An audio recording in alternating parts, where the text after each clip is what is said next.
Hey guys, welcome to my channel. Happy weekend. So Saturday ngayon. Sabi ko kailangan ko na palang gawan ng review tong expedition. Hindi ko pa to nagagawa ng review. Nagawa ko ng vlog before pero hindi ko pa siya nagawa ng full review. Okay, bakit? Kasi pinost ko to sa marketplace. Tapos ngayon may darating daw sa 11 AM. So 1 hour away daw sila. So papunta na sila dito. Sabi ko gawa ko ng review and gawa ko ng video, kasi baka kunin na nila kahit pa paano mamimiss ko rin to. Anyway, so ito ay 2017 Ford Expedition XLT EL. EL ibig sabihin extended length. So yung regular Expedition hanggang dito lang, hanggang dito. So may extra almost 2 feet, no, para sa cargo. So pagka 8-seater pala siya. So kahit 8 kayo nakasakay, may space pa rin para sa cargo. Anyway, buksan nga natin. Nakabukas na ba? Yan. Yeah, ay, kailangan ko pala idaan sa donation to. Kailangan ko idaan sa donation.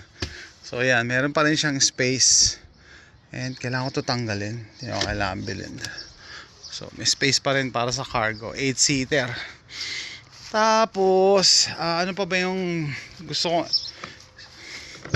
ano siya, bench seat yung second row kasi meron tong captain seat na available, pero it worked out naman fine para sa amin. Bakit? Kasi nga at that time 5 kami plus mga aso, kaya lalo na pag yung mga aso upo dito, mas maganda na bench seat kasi na-occupy nila yung dalawang seat. So ang seating arrangement namin dati, ako, si Mrs., si AJ dito, tapos yung 3 aso, tapos yung 2 kong anak sa likod. Meron pa silang space. Okay, so ano ang kakaiba sa Ford Expedition? So napakalaki, 8-seater. Tapos ang requirement ko noon, malaki at kailangan 4-wheel drive. Ako na lang naglagay ng sticker na to madali lang pala yan. Bakit kailangan 4-wheel drive? Binili ko yan bago kami bumiyahing Colorado. And at that time, December, nag-i-snow sa Colorado. Tatakot ako gumamit ng 2-wheel drive sa snow. Kaya sabi, okay, mas safe. Totoo naman, mas safe ang 4-wheel drive sa snow as compared sa 2-wheel drive lang. Kasi nga naman, syempre nakatira kami sa Texas. Hindi kami bihira kami maka-experience ng snow, unlike yung mga taga Canada or yung mga lugar na nag-snow. Nagpapalit talaga sila ng gulong. So yung gulong namin isa lang yan, stock lang yan. Yan na, kung ano yung nandyan, yan na yan. So hindi kami nagpapalit pag winter. Okay, so sasabihin na iba, hindi, mas safe pagka magpapalit ka ng winter tires. At talaga ilang araw lang kami, tapos bibili pa ako ng winter tires, pati rim. Hindi practical kaya yon, sabi ko nga 4-wheel drive basic. Tapos ano ba nilagay ko diyan? Naglagay lang ako ng bull bar. Fan ako ng bull bar just in case, kahit napakalaki na nito, no, just in case na maaksidente ka, lamang ka. Plus actually may pipina to kasi one time nung nag-travel nurse si Mrs. sa Arkansas, tapos sinundo ko siya, grabe yung snow tsaka yellow. Ice, hindi lang snow pati yellow. Babanggain mo, bloke, ang taas, no? Dinaanan ko yon. So ano pa ang notable para sa expedition na to? Yun, sunroof. Okay lang sa akin kung wala, pero bonus na tong sunroof na to.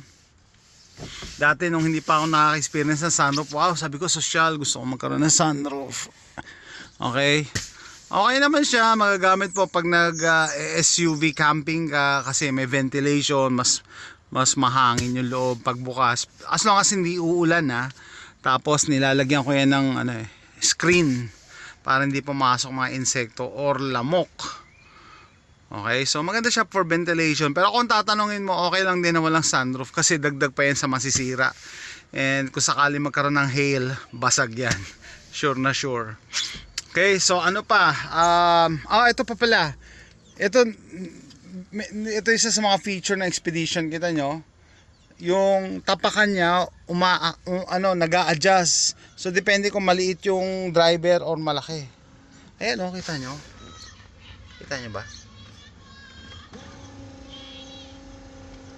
gumagalaw eh, umaakyat siya eh.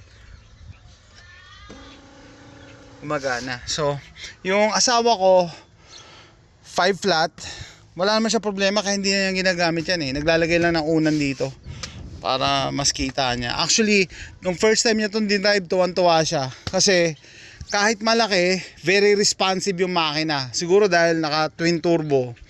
Naka ano to eh, naka EcoBoost siya eh, twin turbo. Okay, so lahat power, pati side mirror, wala, basic na yan ngayon eh. Tapos pakita ko lang yung ano, mga notables, no, yung ano natin, one click, sunroof,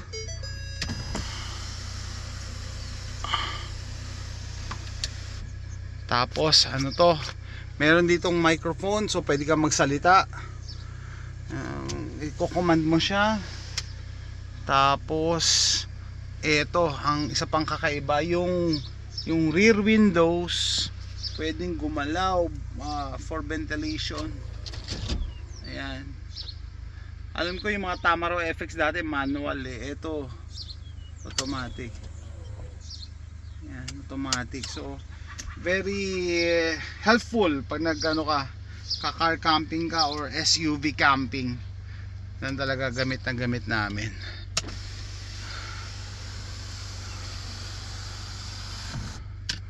Yan. At pala usog ko. So yun ang ano, yun ang pinaka kakaiba, no, dito sa compared do sa mga previous na sasakyan namin. Yung na-adjust yung ano, yung pedals, tapos yung likod nga ito, umaano to, bumubukas sa likod para sa ventilation.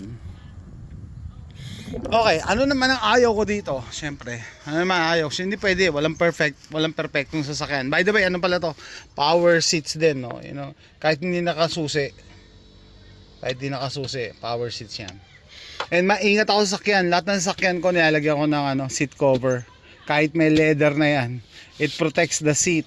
Kasi yun, para yun ang unang masira. Okay? So, ano naman ang ayaw ko dito? Ang ayaw ko dito, syempre, dahil napakalaki niya, ang mahal ng gas. Yeah, malakas siya sa gas, no? Ang average ko dito siguro 17 miles per gallon. Pagka city 15, pagka highway 19, mga ganon, 19 miles per gallon pag highway. Pero okay lang sana kasi bihira mo naman siya gamitin, at saka you know, pag madamihan, kasi pag maliit ang kotse mo, hindi mo siya kayang palakihin, 'di ba? Pero pag malaki ang kotse mo, kahit konti lang kayo, pwede kayo, no? Gets nyo mga ganon thinking. So yun ang ayaw ko sa kanya. Ayaw ko malakas siya sa gas. Pero ang upside naman nun, ang laki ng tangke nito. Yung misis ko nagreklamo nung ginamit yung Expedition, nung sira yung Explorer niya. Nagpagas daw siya full tank, $78. Samantalang yung Ford Explorer, $35 lang. Ang upside naman nun, ang laki ng tangke, matagal bago ka magpapagas. So maganda siya pang long drive. I think more than 500 miles bago maubos yung laman ng tangke. Kaya gano'n, malaki naman yung tangke. Okay, tapos yung pasensya na kayo wala tayong script. So ano pa yung ayaw ko dito? Ayaw ko sa gas. Isa pang ayaw ko, first time ko malaman nung nabili ko to, wala siyang air cabin filter. Nagulat nga ako eh. Sabi ko, ba't gumawa naman yung Ford ng ano, walang air cabin filter? Diyos ko po, sabi ko, ba't naman nila naisip gumawa ng gano'n? Wala, for some reason, wala tong air cabin filter. Nagulat ako eh. So, wala. Linisan mo lang. Hindi ko alam paano. Kaya una plano ko maglagay ng air filter na pinaplug lang sa 12 volts. Kaso it's cumbersome. Minsan mahuhulog, minsan tinanggal ko na lang. Okay? So ano pa ang ayaw ko dito? Ang ayaw ko dito, well, so dahil nga nag-upgrade din pala ako ng gulong, ang stock lang nito is 2 270-65. Ginawa kong 275-70. So mas tumaas ako sa parking lot ng mall. Sumasabit na ako sa bubong. Natakot yung ate ko nung kasama ko siya sumabit ako sa bubong, umatras kami. Nakakabala, no? Masyado siya malaki. Tapos yung camera nito ang ayaw ko. Isa pa, yung camera nito nagkakaproblema na ngayon. Minsan nagfi-flicker, no? Minsan malabo. Yun daw ang sakit ng Ford na Expedition. So ang ginagawa nila na pag mga lumang Expedition, papalitan mo na lang yung camera. Masalimuot. Bala ko sana kung hindi ko ito ibebenta, maglalagay lang ako ng extra rear camera, tapos yung bagong Android na na head unit. Yan sana ang plano ko. Okay? Ano pa ayaw ko dito? Yun lang naman ang ayaw ko Yun lang naman kasi isa pa rin palang reason kung bakit ko to binili. Kasi dati gusto ko, nagwa-wonder ako, sabi ko kaya ang feeling pag malaki yung sasakyan. Dati meron akong Dodge Durango yung tinradin ko dito pero parang aliit pa rin ang Dodge Durango pag may mga katabi akong Suburban, mga Expedition, ganyan. Siguro na-curious lang din ako. At saka syempre madami pa kami nun ngayon malalaki na mga bata. Meaning yung dalawa, si JM tsaka si Tantan, yung panganay. Si Tantan 5 years na sa amin hindi nakatira siya sa Austin. Tapos si JM naman, yan, dati ito ginagamit ni JM, tapos yun bumili na siya ng sasakyan. Kaya sabi ko sa miss ko, kailangan tayo mag-downgrade, masyadong malaki ito para sa ating tatlo na lang kami pag bumabiyahe ako, siya, tsaka si AJ, si Bunso. So hindi na namin talaga to kailangan, hindi na namin kailangan magbayad ng ganong klaseng gasolina.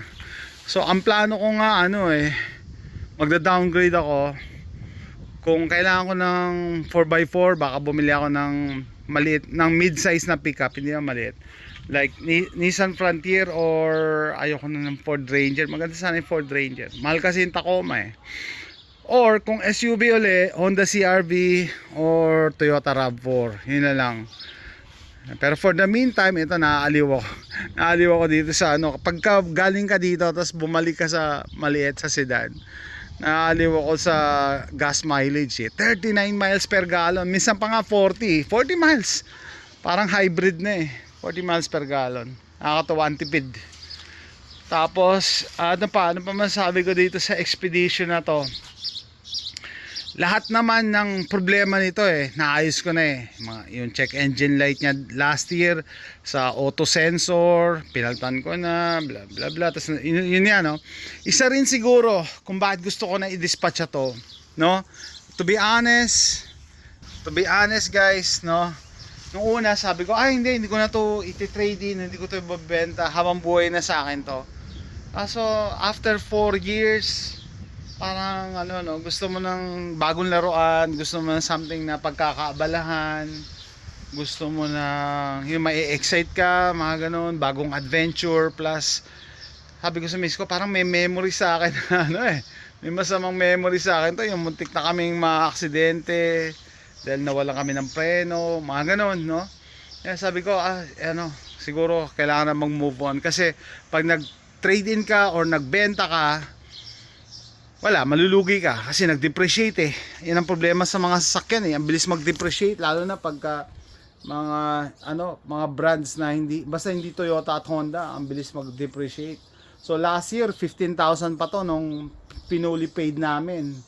Ngayon binibenta ko lang siya ng 11,500. Una nga 12,900 ang benta ko kaso sabi ko sige, benta ko na ng mababa para ma-dispatch ako bago ako umalis. Isa pa rin pala sa reason kung bakit, kasi di ba palis ako May 29 ang flight ko, tapos 2 months ako sa Pilipinas. Imagine niyo, 2 months matitenga to, walang gagamit.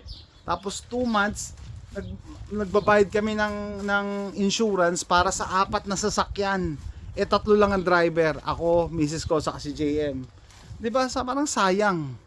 Babayad kami ng insurance, tapos 3 lang ang driver, 4 ang sasakyan. Hindi sabi ko, mas malaki matitipid ko pag dinispatch ako to. Sige na, malulugi na ako, pero may kapalit naman siguro, may blessing. no? Yeah, sabi ko nga sana pala last year ko pa ito binenta, pero at that time hindi pa ako ready magbenta at that time, wala pa akong reason dahil si JM ginagamit pa niya to. Kaya ayun, sabi ko okay, it's time to let go.